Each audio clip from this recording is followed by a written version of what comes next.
পাহাড়ি অঞ্চল মানেই হাতির রাজত্ব। অনেকেই অজানা অচেনা ভাবে যে রাস্তা, পাহাড়ি অঞ্চলের রাস্তা ঘাট দিয়ে যারা যাতায়াত করেন সবাই কিন্তু তারা সাবধানে যাতায়াত করবেন, কারণ হাতি যে কোনো মুহূর্তে আসতে পারে, যে কোনো মুহূর্তে আবার যাইতে পারে, যে কোনো সময় যে কোনো মুহূর্তে রাস্তাঘাটে দাঁড়িয়েও থাকতে পারে।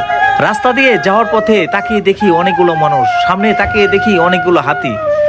এই কারণেই বললাম এই রাস্তাঘাটগুলো আর পাহাড়ি অঞ্চলে বড় রাস্তা থেকে শুরু করে পাহাড়ি অঞ্চল বলতেই কিন্তু হাতির রাজত্ব। এই রাস্তা দিয়ে যারা যাতায়াত করবেন সবাই কিন্তু সতর্কভাবে যাতায়াত করবেন, কারণ যে কোনো মুহূর্তে থাকতে পারে হাতি, আর যে কোনো মুহূর্তে যে কোনো দুর্ঘটনা ঘটতেও পারে।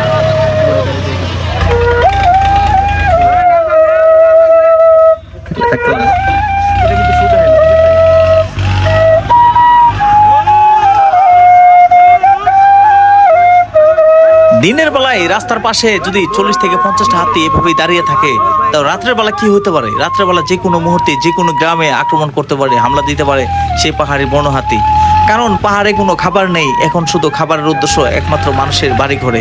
কারণ বছর শেষে কিন্তু ফসলে আবাদ, ধান যাই কিছু আবাদ করার পরে যারা যে ধানটুকু ঘরে তোলে সেই ধানটুকু কিন্তু রাত হলে কিন্তু খেয়ে ফেলে সেই পাহাড়ি বন্য হাতি। পাহাড়ে পর্যাপ্ত পরিমাণ হাতির খাবার না থাকায় আক্রমণ করে পাহাড়ি অঞ্চলের পাশে যে বাড়িঘর, সেই বাড়িঘরগুলোতে।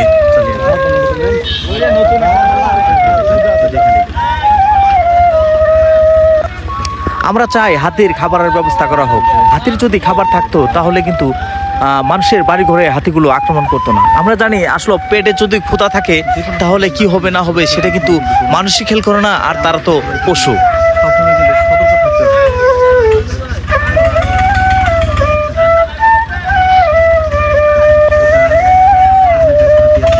তবে এই সমাধানটা কিভাবে হবে আসলে জানা নেই। হাতি মানুষের দ্বন্দ্ব এটা কি থেকেই যাবে নাকি কোনো সমাধান হবে?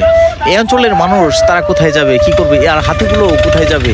তারা যদি খাবার না থাকে তাহলে তো তারাও তো খাওয়ার উদ্দেশ্যে বের হবে। আমরা যারা পাহাড়ি অঞ্চলে থাকি আমরা তো সবসময় পাহাড়ি অঞ্চল রাস্তাঘাট দিয়ে কিন্তু যাতায়াত করতে হয় আমাদের। আর দিনের বেলা যদি রাস্তার পাশে 40-50টা হাতি দাঁড়িয়ে থাকে, রাস্তায় যখন আমরা যাতায়াত করবো তখন কি হবে? আর আমরা যারা পাহাড়ি অঞ্চলে থাকি আমরা তো সতর্কভাবে চলাফেরা করি, কারণ জানি যে কোনো মুহূর্তে যে কোনো সময় পাহাড়ি অঞ্চলগুলোতে রাস্তাঘাটে হাতি দাঁড়িয়ে থাকতে পারে। আর যারা না জানে, যারা না বোঝে, তারা আসলে এই বিষয়টা কিন্তু বুঝে না, জানে না যে কি হবে না হবে, হঠাৎ করে কিন্তু সামনে পড়ে যেতে পারে সেই পাহাড়ি হাতিগুলো।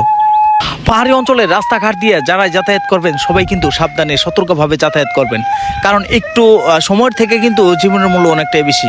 একটু ধীরে সুস্থে যাবেন, আর রাস্তার চারপাশে তাকিয়ে তাকিয়ে দেখবেন যে কোনো কিছু আছে কিনা।